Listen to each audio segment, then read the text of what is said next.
1940 में जर्मनी के नाजी सेना कोपेनहेगन डेनमार्क में प्रवेश करते हैं। उस समय नील्स बोहर नाम के बहुत बड़े वैज्ञानिक Bohr's institute of theoretical physics नाम का एक बड़ा सुंदर इंस्टीट्यूट चला रहे थे।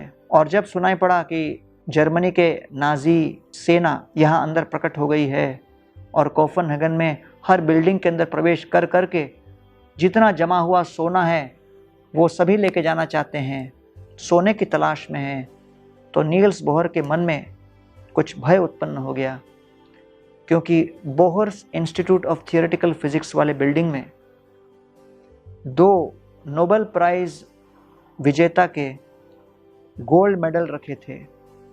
1914 में वॉक्स ल्यू को फिजिक्स में नोबेल प्राइज मिला था और डॉक्टर जेम्स फ्रैंक को 1925 में नोबेल प्राइज मिला था फिजिक्स में ही। तो नील्स बोहर उस समय अपने पास एक रसायन विशेषज्ञ थे जिनका नाम था जॉर्जी हेवेसी। उनको कहा कि हमारे पास समय कम है, अगर इस स्वर्ण पदक को वो लोग देखेंगे तो जब्त कर जाएंगे, ऐसा करो इसको पिघला दो। तो जॉर्जी हेवेसी ने उस समय इन दोनों स्वर्ण पदकों को पिघला दिया और उस पिघलाने के कारण जब नाजी सैनिक अंदर प्रवेश किए तो देखते हैं कि वहाँ पर केवल कई कई रसायन रखे हुए हैं रंग बिरंगे। ध्यान नहीं दिया, चले गए। द्वितीय विश्व युद्ध समाप्त हुआ। तत्पश्चात 1950 में जब देखा कि परिस्थिति अब सुरक्षित है, तब जिस एकेडमी से नोबेल प्राइज़ दिया जाता है, जिसका नाम है स्वीडिश एकेडमी स्टॉकहोम में, वहाँ पर ये जो स्वर्ण दिया गया और उनसे निवेदन किया गया कि कृपा करके इसकी फिर नक्काशी करके हमें दीजिए।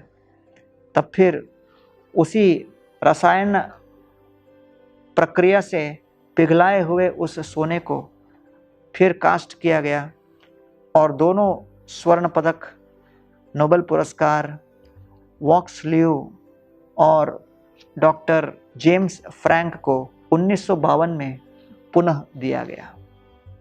से छले से काले कृष्ण स्फुराबे तुम्हारे, कृष्ण कृपा यारे तारे के रखीते पारे। कि विपरीत परिस्थिति में किस प्रकार हमें कोई तरकीब निकालनी है, ये जो बुद्धि हमें प्रदान करते हैं। मत्तः स्मृतिर ज्ञानम पोहनम च, हृदय के अंदर बैठे परमात्मा, और उस परमात्मा की प्रेरणा से हम अलग अलग प्रकार से विचार कर पाते हैं। और इसलिए जब हम कोई अच्छा आइडिया निकाल लें, कभी ये गर्व नहीं करना चाहिए कि मैंने क्या दिमाग लगाया।